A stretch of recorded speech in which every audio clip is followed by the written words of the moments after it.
out there in the Pacific Northwest. So especially, it's a beautiful day here in Michigan. I hope you guys are just as fortunate on the other side of the country. What an eventful day for our country too, as history teachers and social studies teachers, for us to watch this unfold. Many of you are virtual, so I imagine many of you are virtual.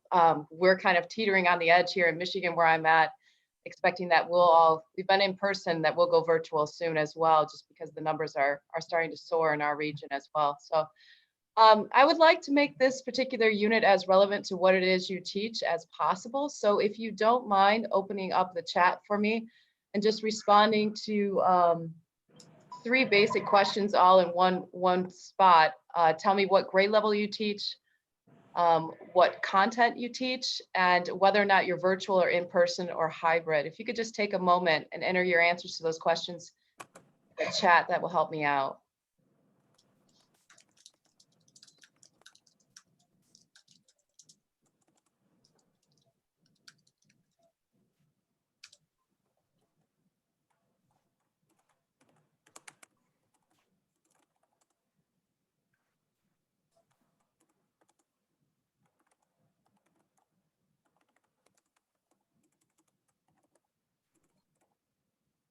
All right, thank you.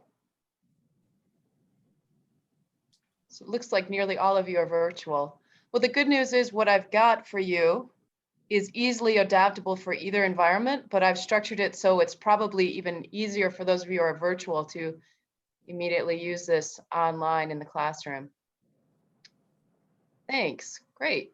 Okay, so what I'd like to do is I'm going to share the Google slide presentation. I'm going to share my screen, and then all these resources will be made available to you through the conference session. I can provide a link to it as well. So basically, let me just give you a little bit of a background of what inspired this lesson. I've traveled quite a bit, as Ryan said. I've had the opportunity to go to Jordan. I also spent some time in the West Bank, in Jerusalem. I had family there. In my time there, I was really struck by the architecture. And I was trying to think of a creative way to teach the 3 Abrahamic religions, the 3 main monotheistic religions, to my students in a way that was more compelling, that started off with a compelling question and made them want to investigate and answer, as opposed to just teaching them about how the religion spread by the normal method of showing a map, having them color the map and show how the religion spread. I wanted to present it as more of a mystery that they needed to solve it.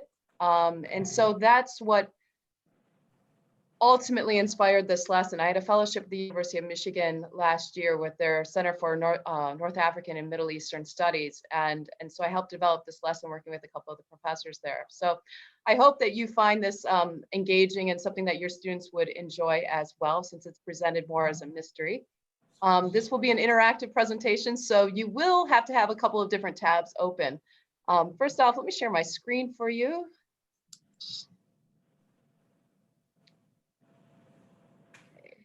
And Ryan, if there are any questions that appear in the chat, can you just let me know? Because otherwise I end up having a lot of different screens open at once. Will do. Thank you, appreciate that. All right, so the whole unit, you'll see that the first thing I want the students to do, and this can be a preparatory thing that they do the day before that you present this lesson live to them, is I want them to be introduced to some of the symbols that we more closely associate with the 3 monotheistic religions: the cross, the crescent, the Star of David. So I have created a Google Doc that will be available for you guys to look at, and hopefully you can still see this. Normally this first page is already printed out for them or made available. This is just kind of a brief overview for them to, what are some basic symbols you would see if you were entering a church, a synagogue, or a mosque? What are some things that you would see that be indicative of what you would find in that building? So this is already done for them. The part that's more engaging or challenging for them is to utilize a website that was created by the BBC. And actually, I think I'm going to give you the link here to look at it directly, but this is a Google Doc that they will then enter the answers. You can see how I've created a graphic that identifies some of the key elements of a church. What are some of the architectural elements you would expect to see inside a church? And using the BBC website, they'll fill in this spreadsheet so that they can become somewhat acquainted with the different architectural elements. For my students in Southwest Michigan, most of them are quite familiar with a church. It's not a big deal. But a mosque and a synagogue, for my students in particular, it's somewhat of a foreign concept. They have no idea what they're looking for in a mosque or a synagogue. So the BBC website is especially helpful for them to become more familiar with these locations. So I'm going to give you a link. I'll put this in the chat so you can kind of take a look at this directly.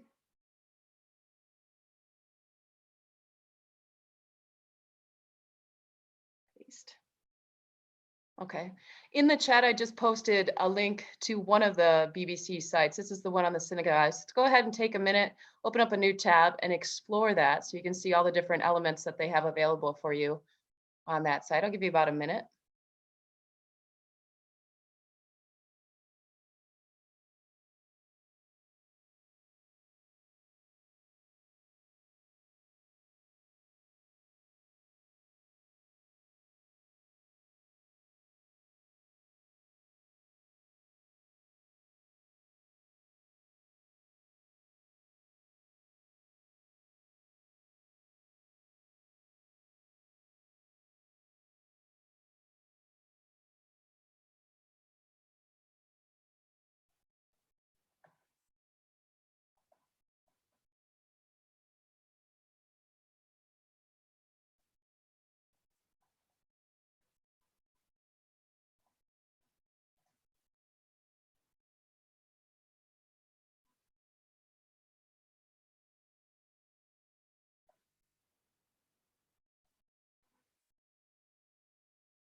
Okay, so if you would return back to our Zoom shared screen,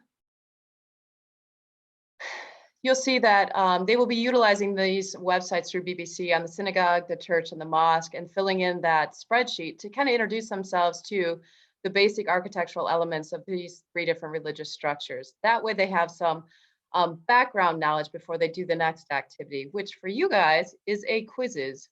Hopefully you're not burned out from these yet, but I've created a quizzes for you guys to play. So if you're back on the shared screen, you will see the code here momentarily.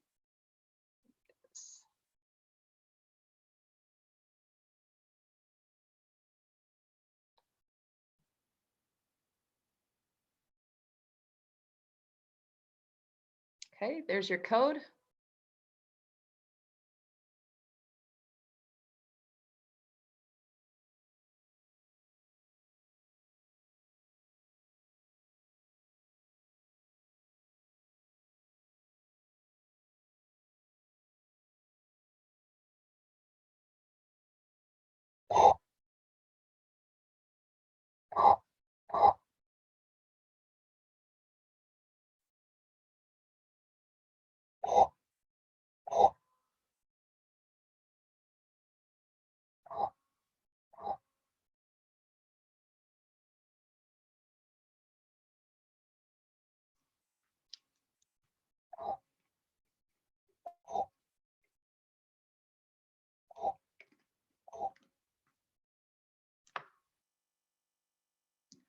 Ryan, how many participants do we have in the session? I don't want to cut anyone off. Yeah, we have 24. Okay. So maybe when we get closer to 20. Sure. Thank you. Mm-hmm. Let's see.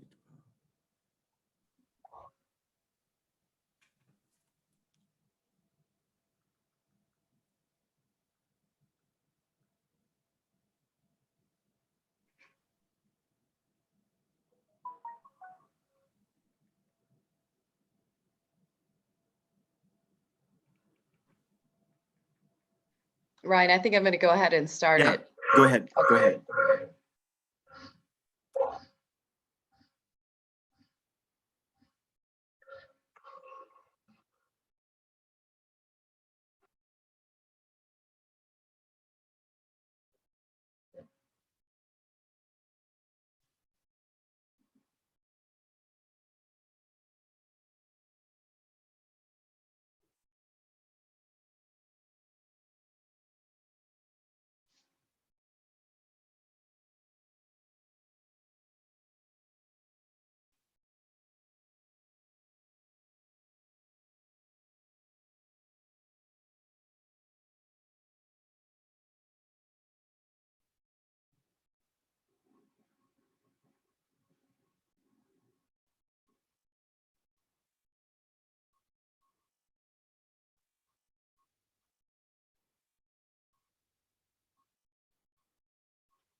Okay. Can everyone hear me all right? Brian, can you hear me? Yes, we can. Yes. Okay, great. Thank you. As you notice, when you play the quizzes game, it makes it look like you've gotten every single one of them right, which is great. There's a reason for why I didn't reveal whether or not you guessed wrong, and you'll find out here momentarily. So if you don't mind, you can keep your quizzes tab accessible so you can reference what you put for your response to some of these. So I just like to, there were 20 different images that I put in front of you for the quizzes activity. You can choose to discuss all 20 with your students. It's up to you. I'm just going to pull 3 or 4 of them and have you tell me what you think they are and why, just because you're all teachers. So you probably recognize some of these images and can identify them successfully. Would someone like to tackle this first one?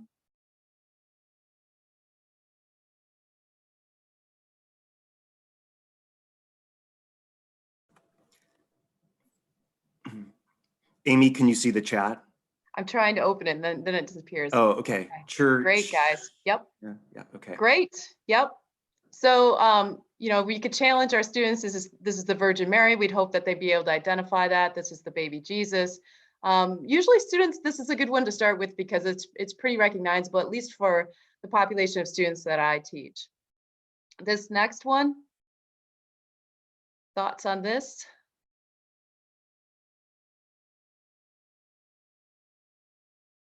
Right. Yep. You got it. Now you can see the value of doing that introductory activity with the BBC because that gives the students a base knowledge with which they feel better prepared to demystify these images. I'm going to end with this one in particular. It can be a little bit confusing for the students as they try to figure it out.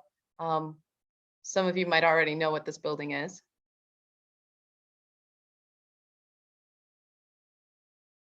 Church and mosque, yeah. You can see a little bit of the calligraphy there in the distance if you look closely. Sometimes the students will notice Jesus at the top, so they're somewhat torn if they're looking closely enough. In quizzes, you can click on the image while you're trying to respond to the question, and it will make it a full screen image. So the students would be able to potentially see the calligraphy if they're looking for it, as well as Jesus. So it does raise this question for the students. Why would there be calligraphy and Jesus in the same building? You know, some of your high school students might be able to notice this early on. Others might need a little bit more help. Then you see an image like this, and they think mosque. You guys might already know where I'm headed with this. So I go through all of these different images and I talk to the students, what do you think these are? And they can go back to their quizzes and see what they guessed for their answer and see whether or not they think they're right based on what their colleagues are saying or classmates are saying. But then I present this. I take a selection of the images that you guys just analyzed inside of quizzes. And they're looking at these images again. And then I reveal that they're all part of the same building, which many of you said was the Hagia Sophia. You can use this as a great question or mystery. Why is it that you would see symbols and architectural elements that you associate with a church in the same building or the same structure where you find some of the features that you associate with the mosque? How do we explain for this? How do we account for this? Then we can go into the next sequence here. There's actually a 3D, and I'll leave this in the Google slide presentation. It's also accessible in the lesson plan. My students really enjoyed exploring the 3D virtual tour of the Hagia Sophia, which is quite spectacular. If you guys are one-on-one, which in the virtual classroom, you can give them a little bit of time to explore this website. Oops, sorry. Then I gathered a few more of the images that you guys played in quizzes, or you studied in quizzes. And these are, students will think they will associate these, of course, with a church, but also with a mosque. And some of you might know that this is in Cordoba. It's a mosque cathedral in Cordoba. Again, we're revisiting that same question of how do you have a structure that has symbols associated with Islam and with Christianity in the same building? How does that happen? How do we account for that? And then the last one, whoops. The remaining images from quizzes I pulled together. Can anyone identify what this structure is? This is tough. It's a big challenge. My students would have no idea, but does anyone in the group know?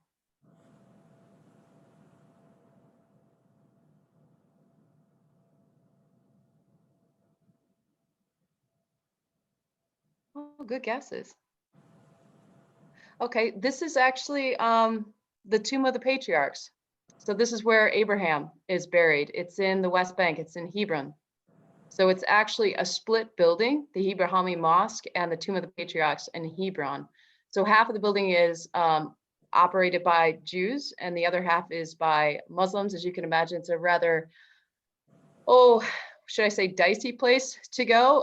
It's very tense there. The Israeli Defense Forces are there as well, guarding the structure. There was a mass shooting there in the early 90s. So I had the opportunity to go to the building. It was a pretty powerful experience, but it's a structure that is incredibly important to 3 different religions, but 2 religions share ownership of it, which makes it a fascinating structure to look at. So again, I asked the question for the students, how and why would some sacred structures have architectural elements and symbols that represent multiple religions? How do we account for this? And then I present the geography. Where are they located? Well, let's look at, see if that gives us a hint. So this is actually an interactive map where they, if I went into the actual site, they could see that this is where Cordoba is, the Mosque Cathedral of Cordoba. This is the tomb of the patriarchs that you were just looking at. And then of course the Hagia Sophia. So look at the location of where these structures are at. How might that give us a clue as to why they have elements of different religions? And some, oftentimes students have some guesses or some insights that they can share. Many of you have probably seen this interactive map that will help explain for the spread of the different religions. Let me play that for you so that you can see it.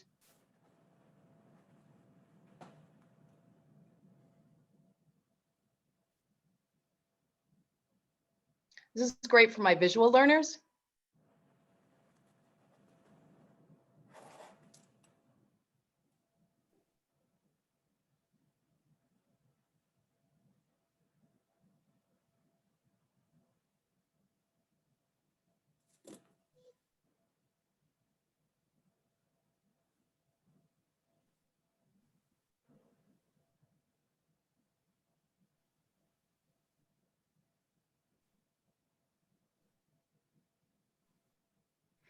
It's good to point out as the timeline proceeds, you can describe, we're talking ancient Roman Empire and the spread of Christianity into Europe.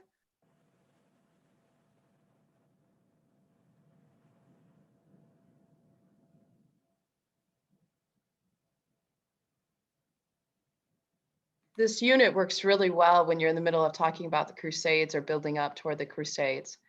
So here you can see the geographic element is playing a part because where Cordoba is at and the Hagia Sophia. And this map helps the students to see that the lands that we're talking about, where the structures are at, were controlled by different religions over time.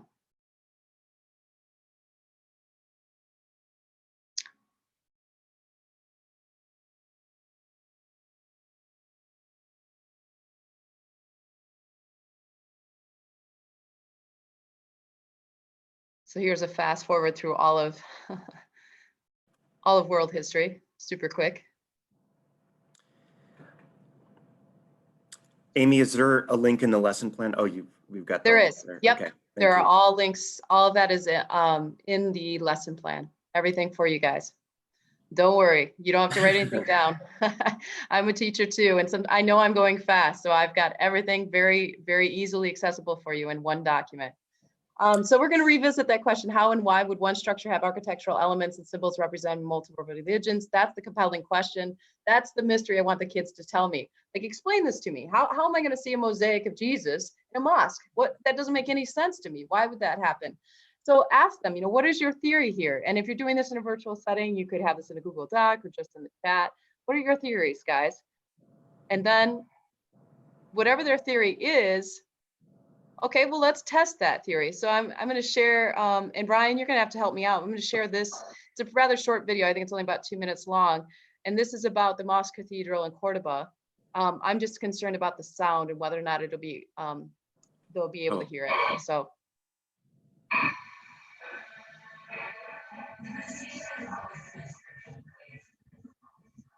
Can people hear it?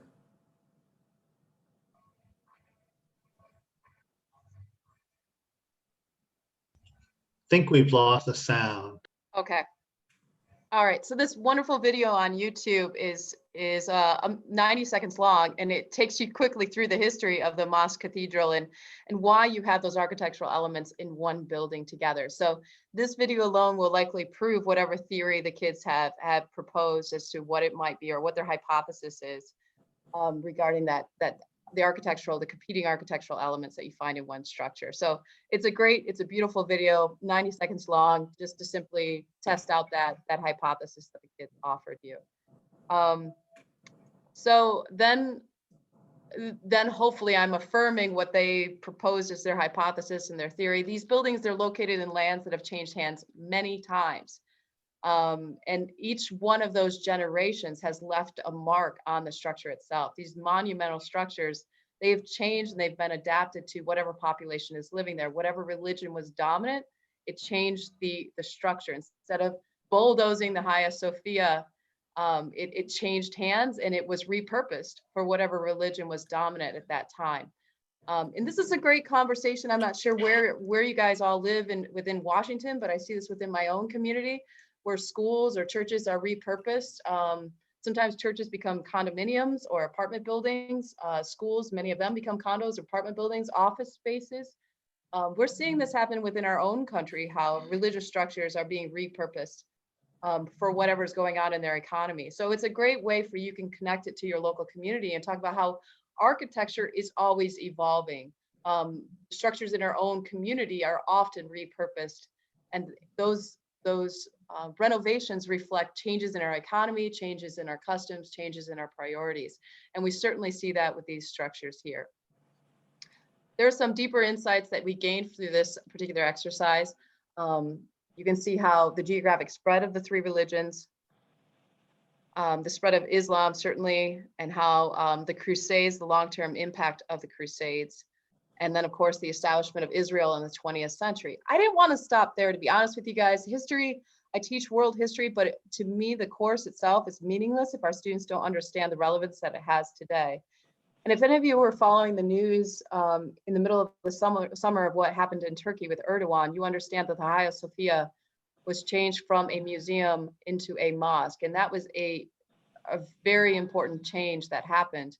So this conversation about how these structures have changed over time isn't just about studying history, it's also about understanding our current reality and the political dynamics happening in the world today. So you can use this lesson to not only help the students understand the three Abrahamic religions and their structural elements of architecture and their geographic spread, but you can link that to today debates that are emerging in Turkey, even debates over immigrants in Western Europe. You certainly are going to see that in Spain. And then even the tension that you see in the Middle East and the West Bank and Hebron. So to help you understand that, I'm going to share some things with you. There are some articles that I found this summer. So these are all from, this one's a little bit older. But I'm going to share with you, let's see here, click on this. These are Google Docs. So if you need to modify their original articles, I just copied and pasted, reformatted them so they were all in one site. And then I added some images to make it more visually stimulating for our students, because if there aren't any pictures, my kids don't tend to read anything. So I try to add the pictures in. I'm going to share this doc with you. It is also in the lesson plan, but just for the sake of your reference, I'm going to put it in the chat right now for you guys so that you can see it. The church is into really cool bars. I like that, guys. Yeah. Okay. So the Google Doc for the articles, there are 3 different articles about each one of the structures, is now available in the chat. If you would click on that.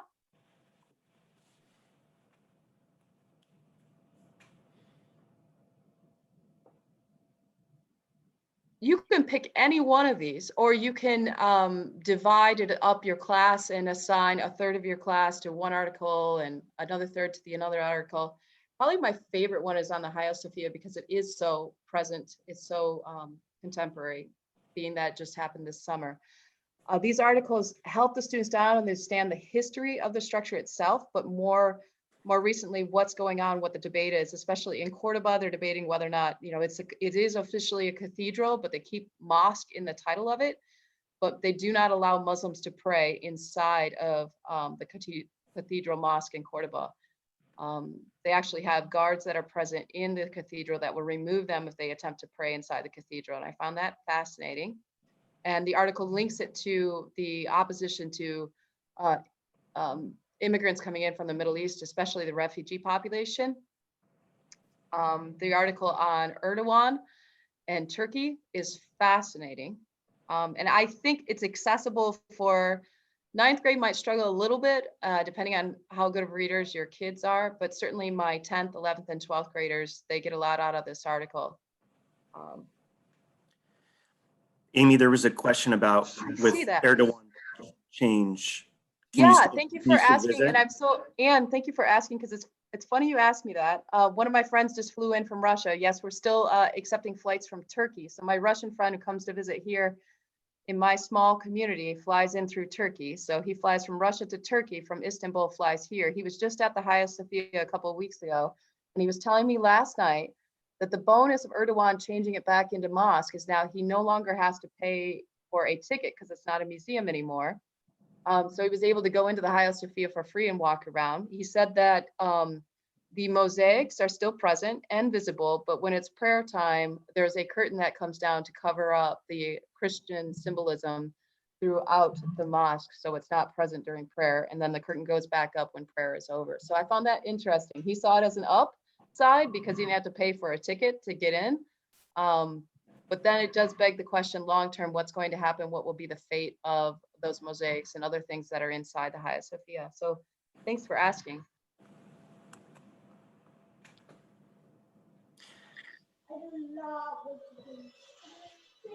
Amy, there was another question earlier in the chat about whether or not any of your Muslim students have concerns about showing religious icons or figures in the classroom.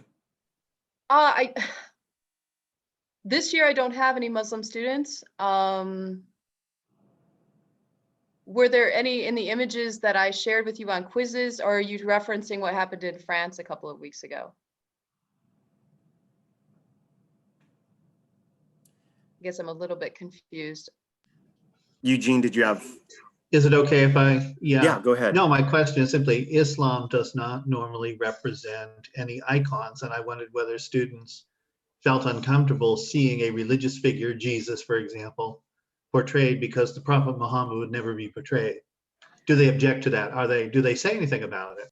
I have not had any issues with that, and I certainly did not have any concerns expressed through the University of Michigan when I was working with professors who are of Muslim, are Muslim, and especially the ones who are from the Middle East in particular.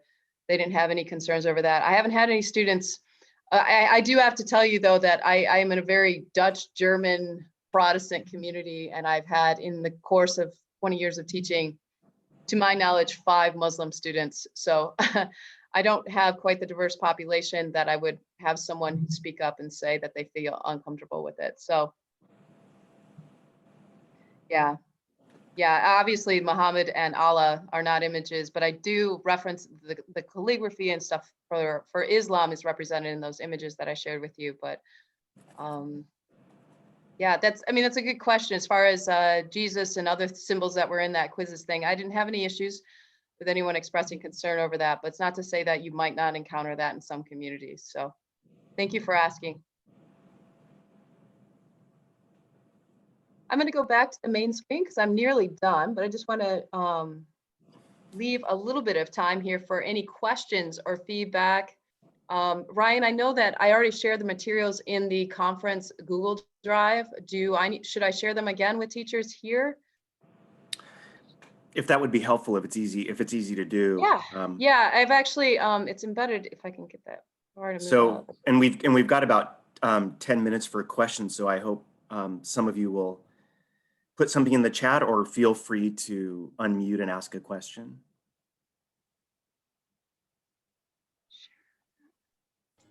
So Amy, I'm wondering, how long do you typically take for this lesson?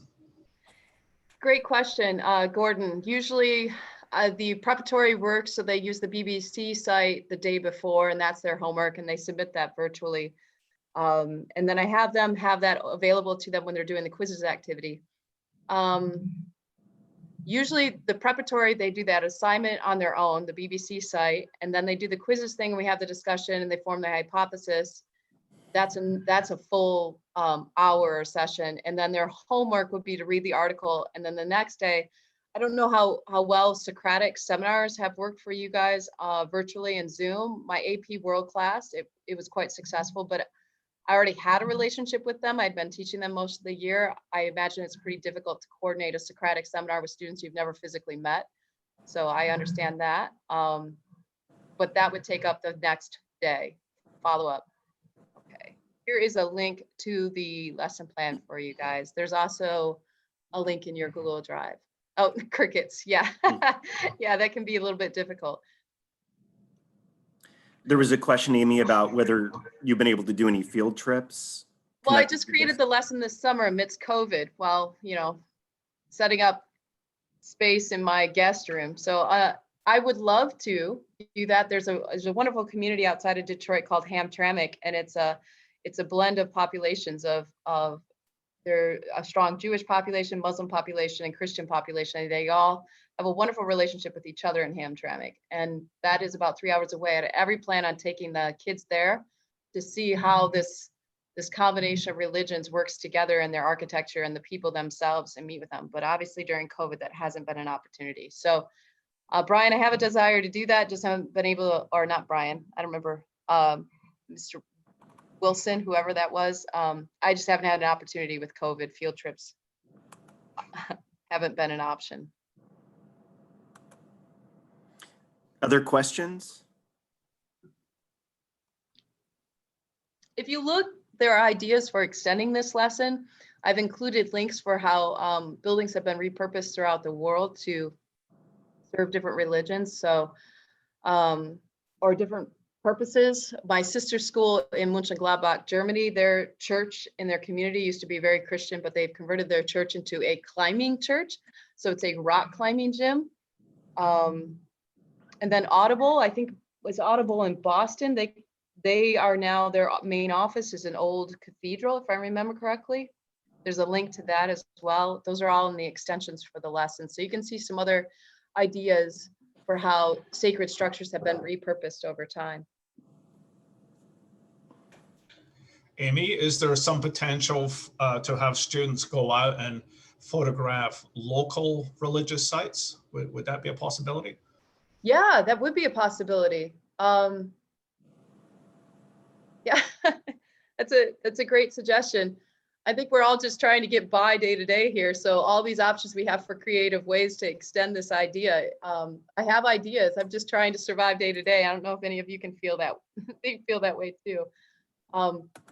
But yeah, I don't live in a metropolitan area, but Chicago is about an hour and a half away. And that would be a great opportunity for the kids to be able to see these structures in person. You guys, some of you might live closer to the city of Seattle, so you maybe have a little bit more of an access to a religious diversity than I do in my local community.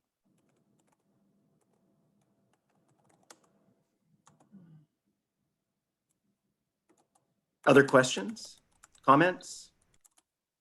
The question about assessment, how would you assess this?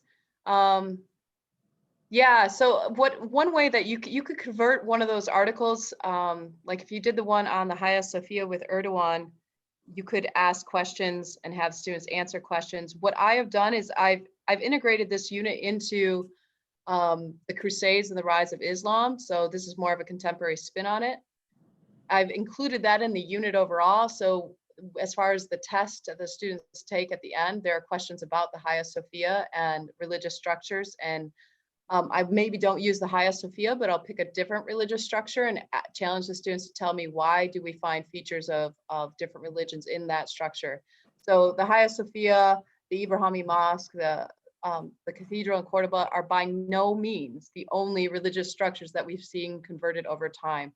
There's so many more, and I've included them in the extensions for the lesson plan, so you can access more examples of those. But I integrated those kinds of questions into the test the students took at the end of the unit.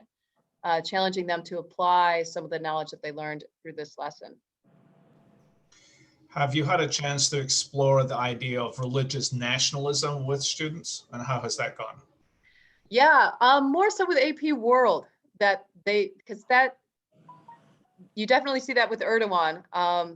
And we were able to connect that to a conversation they had with one of my Kurdish friends who's seeking political asylum here because of some of the things he dealt with Erdogan in Turkey. So the students are beginning to see how political leaders will use nationalism and these sacred structures to build political support. I don't know if I'm being clear on that, but Erdogan in particular knew that he was gaining support with his base by converting the Hagia Sophia from a museum back into a mosque. And so it was a political move on his part. The students, they can see that. And then it bends, sometimes that conversation will lead into what's happening in our own country and how political leaders will use certain icons and symbols to try and build their support. And presumably this lends a potential to talk about the creation or the recognition of Jerusalem as the national capital of Yes. Israel, and the recognition and the move by the US to Yeah, have this embassy there. absolutely. It would Amy, be great, Gordon, to extend that conversation if you guys know anyone who's living in Jerusalem or has lived in Jerusalem, to have a virtual conversation with them and include them in one of your class sessions. It'd be really cool for the kids to have a conversation with them, like, what is the significance of the US recognizing Jerusalem as the capital of Israel, and having someone outside of our immediate proximity to explain their perspective of that.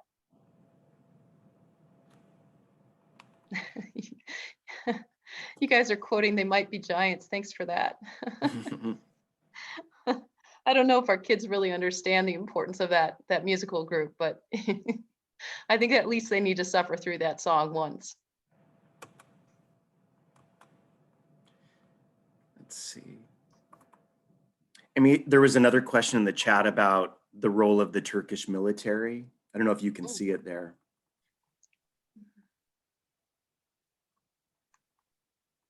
Let me see if I can bring it back. To what extent does the lesson discuss the role of the military in Turkey to limit religious extremism? I don't remember it. It's not in the article that I provided, so that's a good question. That would be something that you could add as an additional insight. I don't have that. So we just have a minute. Do we have any last comments or questions before we wrap up? I just need to know what my score was. How many did I get right? Well, if you remember, the quizzes was asking you, based on this image, what do you think the religious structure is? Is it a mosque? Is it a synagogue? Or is it a cathedral? And since it changes over time, there isn't a particular right answer unless you want to specify the time period in which you're answering the question. So, Gordon, you got them all right. How do you like that? You get a trophy.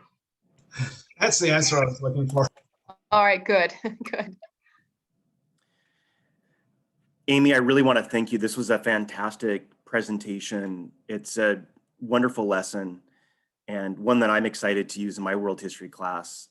Thank you for taking time from Michigan to present to, I think, mostly probably Washington teachers. It looks like there's a lot of great things that we can do in interactive activities, since we're teaching virtually here, mostly from Washington State. So I really want to thank you for taking the time and for all of the work you put into this lesson. Thank you, Ryan. I really appreciate it. And it's not an opportunity to work with teachers out there in Washington, one of my favorite places to visit. And I adore you and think the world of you. So anything I can do to help you guys, we're all, I don't want to say this is one of the phrases we hear a lot, but we're all in this together. It's especially true of teachers. So anything I can do to help you guys. And I love how we freely share our resources, because we understand how much we lean on each other, especially right now. So thank you so much, you guys. I appreciate it. I hope that some aspect of this lesson will make your work life a little bit more enjoyable. So thank you, Ryan.